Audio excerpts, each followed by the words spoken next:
Bonjour à toutes et à tous, bienvenue pour NRTV fait sa culture. Cette semaine, on fait notre culture ou plutôt notre cinéma avec Vision du réel et le festival du film vert. Entre deux partitions, une pause musicale avec la douce voix envoûtante de la chanteuse portugaise Luna Pena. Le festival du film vert, donc, qui vivra sa 14e édition à Rolle et sa 6e édition à Rion. Sa 6e édition à Rolle et sa 14e édition à Nyon. On en parle tout de suite. Juste avant, on regarde un teaser.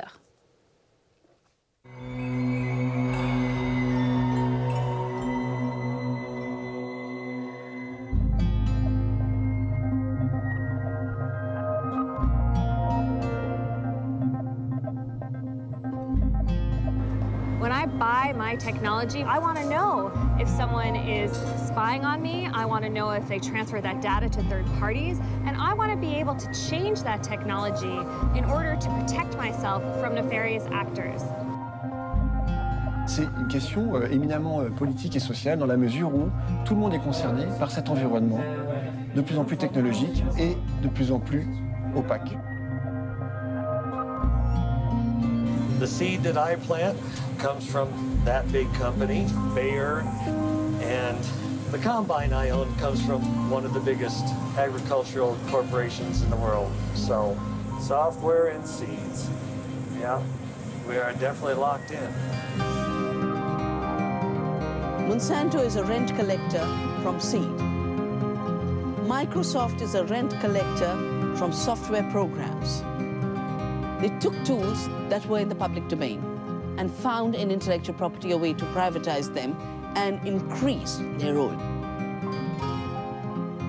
The law is being made by the market.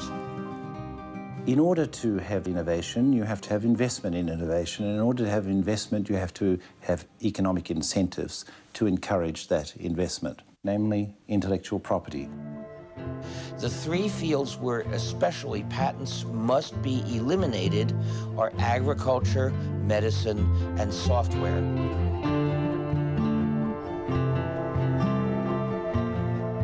This IBM is a proprietary software symbol. So this is libre, not gratis. This is free software philosophy kind of. Libre is nothing but a Spanish word freedom. This freedom is like, we are freedom. We don't want to stay as a slave.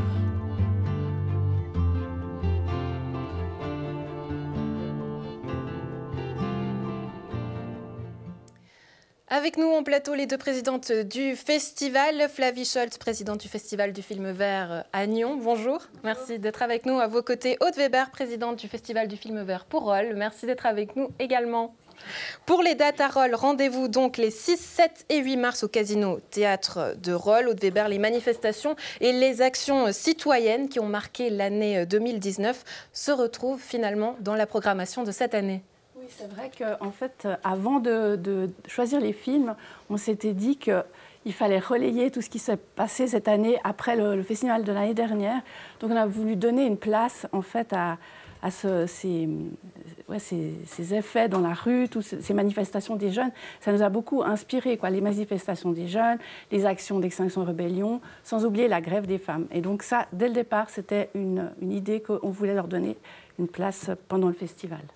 À Rolle, donc, 6e édition, pour Nyon, 14e édition, et rendez-vous donc du 11 au 15 mars sur la place du Château. Et là aussi, manifestations et actions citoyennes se retrouvent mises en boîte. D'ailleurs, même si vous travaillez de manière séparée, finalement, plusieurs films communs se retrouvent dans cette programmation, Flavie. Oui, tout à fait. Alors, on a évidemment le film commun, c'est La bataille du livre, donc vous avez vu des extraits, qui est un documentaire passionnant sur la question du libre, des semences libres, des logiciels libres. Et puis, je crois qu'on a en commun, évidemment, Extinction Rebellion, qui est un documentaire autour de l'association Extinction Rebellion et des actions qu'ils font en Suisse en particulier. Donc, on aura samedi soir des membres d'Extinction Rebellion. Dont on a d'ailleurs des images d'Extinction Rebellion. Oui. Alors, c'est-à-dire... des images qui vont passer justement à l'antenne. Et puis là, ce qui est intéressant, justement, vous nous dites, c'est que c'est finalement des acteurs de la région, notamment de Fribourg, qui participent et qui ont réalisé le documentaire. Oui, tout à fait. Donc là, ça a été réalisé en effet par l'Extinction Rebellion Fribourg. Il y aura des membres de Lausanne qui vont venir et qui vont expliquer en fait toute leur démarche Le titre du film, c'est Désobéir avec... Amour et détermination. Merci Aude. Voilà, donc l'idée, c'est de rappeler que c'est un mouvement non violent, c'est un mouvement qui se veut de la désobéissance civile. Et la désobéissance civile, ce n'est pas un gros mot, c'est peut-être même une nécessité aujourd'hui. C'est quelque chose qui est même prôné par des politiciens face en fait, à l'urgence climatique et au combat en fait, qu'on doit mener contre le potentiel effondrement. En tout Une cas, urgence climatique justement dont on entend beaucoup parler. Si on lit votre flyers, on peut d'ailleurs lire « Il est temps d'agir, le temps des discours et des bonnes intentions est révolu, passons à l'action ».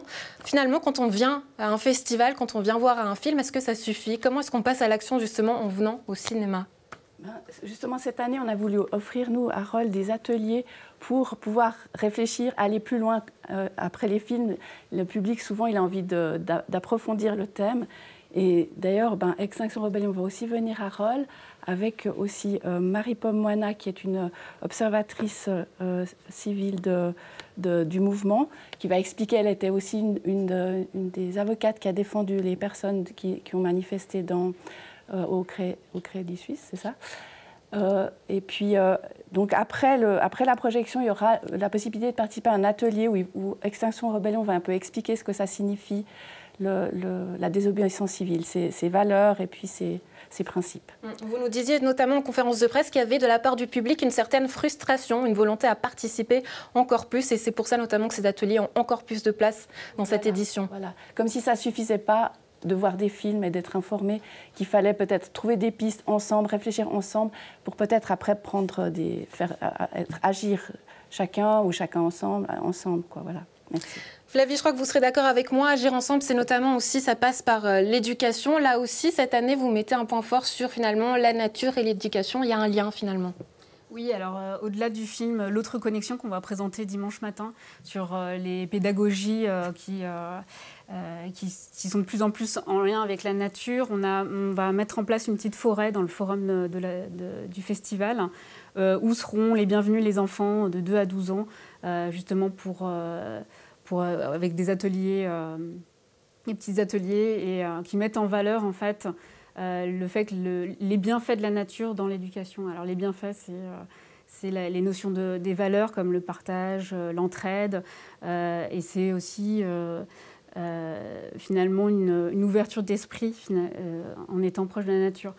Après le documentaire, donc l'autre connexion, on aura d'ailleurs des intervenants passionnants. C'est Anne Mag qui a fondé une crèche en forêt à Levaux, et puis Christophe Widmer qui lui a monté une école, en fait, on va dire que c'est une école aussi dans la nature pour des enfants qui sont en difficulté.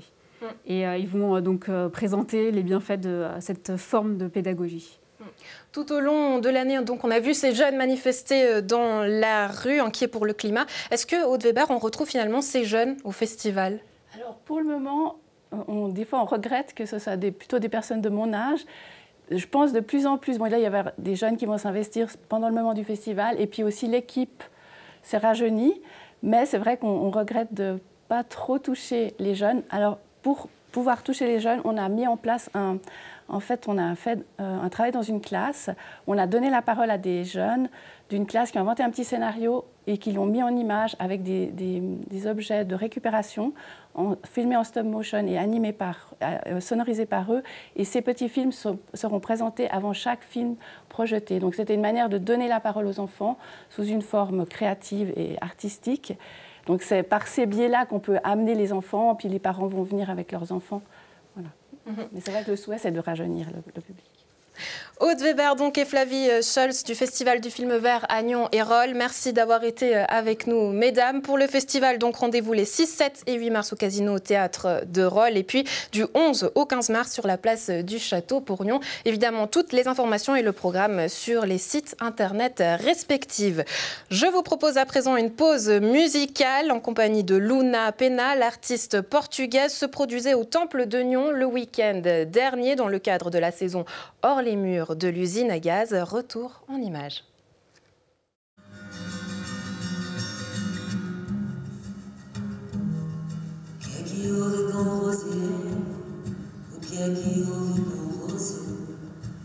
L'album s'appelle Archivo Pittoresco.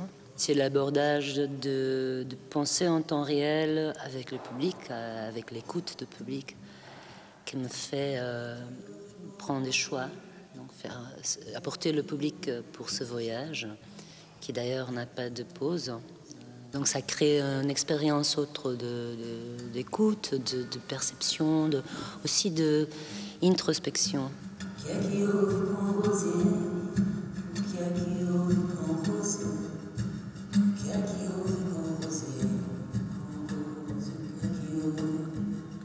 Je suis autodidacte.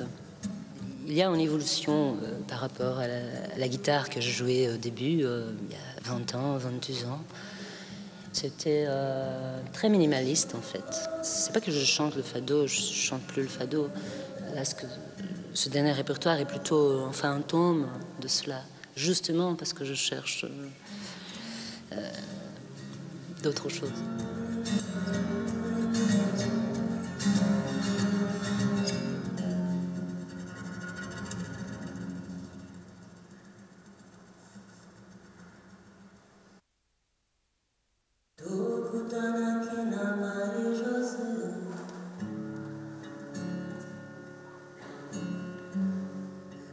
Je me suis rendu compte que, parce que je joue seule depuis, et à partir de silence, il y a toujours des petits sons qui sont là.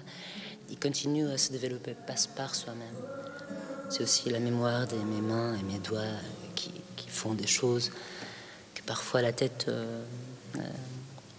n'a pas pris la décision. Et c'est ça qui est amusant, c'est de faire confiance à l'intuition du corps aussi.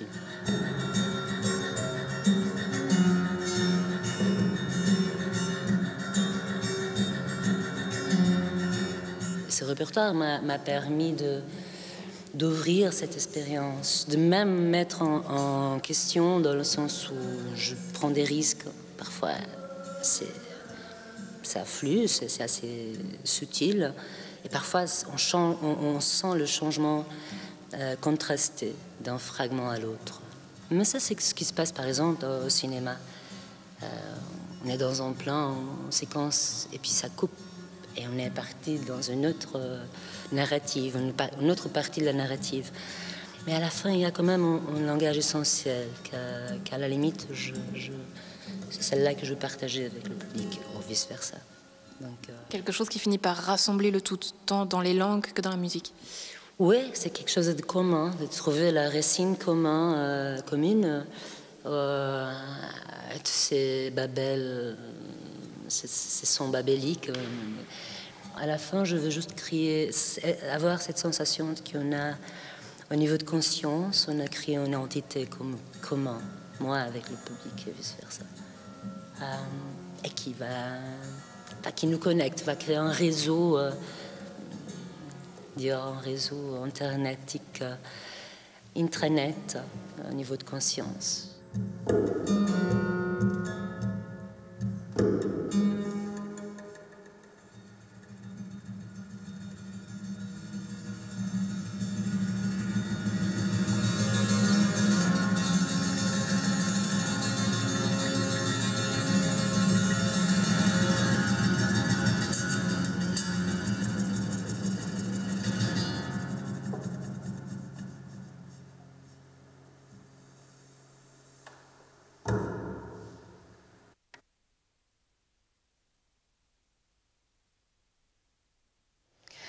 Le Festival international de cinéma Nyon Vision du réel aura lieu du 24 avril au 2 mai. En juin dernier, les membres du conseil de fondation du festival élisaient Raymond Loreton pour succéder à Claude Ruet à la présidence du conseil de fondation. Il est aujourd'hui avec nous. Bonjour Raymond Loreton. Bonjour.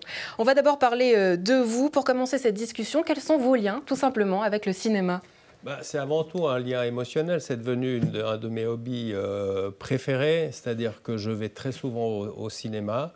J'avais aussi un lien particulier quand j'étais président de la SSR, et d'ailleurs c'est là où j'ai tissé mes liens avec Vision du réel. Et enfin, je pense que le documentaire est un moyen de communication avec le public et de réflexion qui est très privilégié, qui sera de plus en plus important dans le monde d'aujourd'hui. J'espère qu'on pourra y revenir tout au long de cette discussion. Vous avez pris notamment vos fonctions en octobre dernier.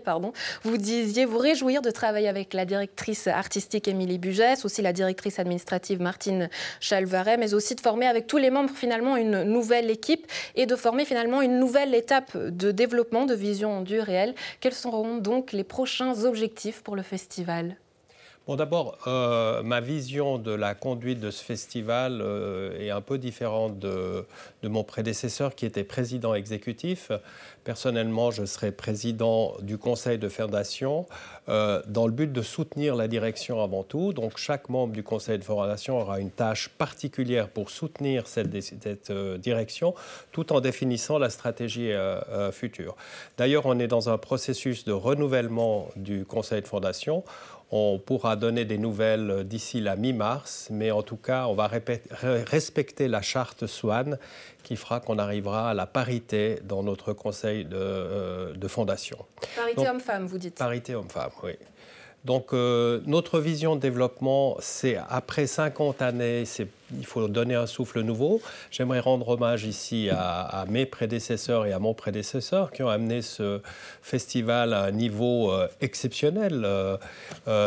Aujourd'hui, il s'agit de lui donner une dimension nouvelle, d'être peut-être... Comment on fait justement, je vous coupe, pardonnez-moi, mais pour finalement, 50 ans de vie de ce festival, des fondamentaux qui sont là, donc finalement, comment on apporte un nouveau souffle en respectant finalement, j'imagine, ces fondamentaux ?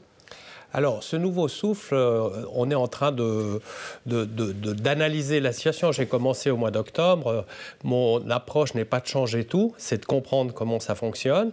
Mais je pense qu'au niveau international et du contenu, c'est-à-dire des films, d'ailleurs, je ne m'immisce pas du tout dans les choix artistiques de la directrice artistique, mais c'est de donner une dimension encore plus internationale à ce festival. Vous savez que la compétition est immense, des festivals, il en fleurit partout, donc il faut s'affirmer encore plus au niveau international, mais aussi en Suisse. On n'est encore pas assez connu en Suisse allemande. Et puis aussi le festival lui-même doit être encore plus populaire, il doit être plus ouvert au public local et régional. International, ça va de soi. Donc, on doit amener un certain nombre de nouveautés, non seulement dans le déroulement du festival lui-même, dans l'animation du festival, mais aussi dans son rayonnement international. On sait que vos prédécesseurs accordaient justement une importance au local, au régional. Là, vous parlez de l'international. Donc, comment on lie finalement les deux ? Est-ce que c'est possible ? Aujourd'hui, peut-être, vous bénéficiez de l'avantage. Finalement, on le disait avant, avec le Festival du film vert, que ces jeunes, finalement, aujourd'hui, manifestent dans la rue, qu'il y a des impacts de la société qui se bouge. Est-ce que ça peut aider finalement des festivals comme Vision du réel à apporter finalement une touche encore plus de réel avec notamment le documentaire ? Certainement. D'ailleurs, je pense qu'il faut être en lien avec ces festivals qui sont plus locaux, qui sont peut-être plus branchés sur la réalité locale. Moi, je souhaite établir des relations avec tous ces acteurs, comme d'ailleurs avec tous les acteurs qu'il y a en Suisse romande et en Suisse. Vous savez qu'on est entouré de festivals, on est dans une période extrêmement active. Donc je pense que il faut renforcer ces synergies entre les différents festivals, tout en nous affirmant dans notre niche qui est le documentaire. Et je pense que dans le documentaire, on doit rester un des leaders mondiaux de ce type de film.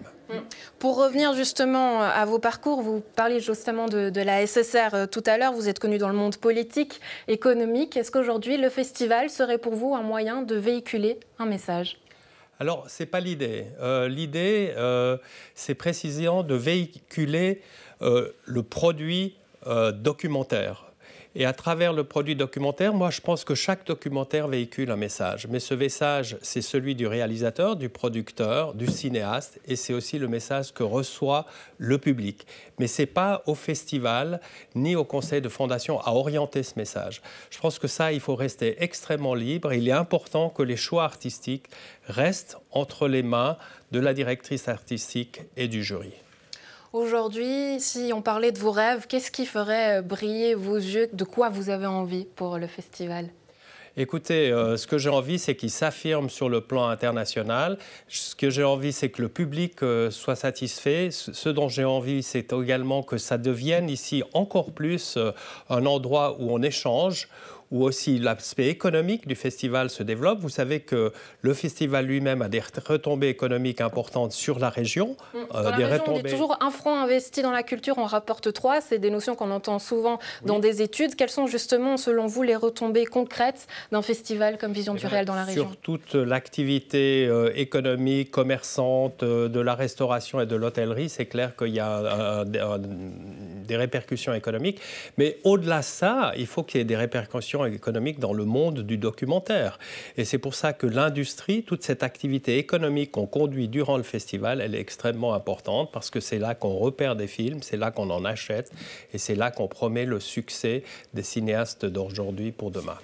Et on le voit finalement, c'est une preuve, quand on regarde ces images, Vision du Réel comme un lieu de vie, finalement, qui crée aussi le débat et l'échange entre les téléspectateurs. Extrêmement important qu'il y ait ce débat. Ça, c'est une dimension que personnellement, j'aimerais encore plus développer, c'est-à-dire non seulement la vision d'un film et la communication unilatérale du film vers le spectateur, mais aussi l'échange avec le cinéaste et l'échange entre les spectateurs sur le thème du film, sur les problématiques qu'il révèle, parce que Vision du Réel, c'est vision avec S, c'est plusieurs visions. Chaque personne a sa vision du réel et à travers les films, on peut justement échanger et progresser. Raymond Loretan, merci d'avoir été avec nous. On se réjouit donc d'avoir de vos nouvelles et des nouvelles du festival d'ici mi-mars. Merci à vous. Quant à nous, on se retrouve la semaine prochaine, vous le savez, pour plus de culture et plus d'aventures.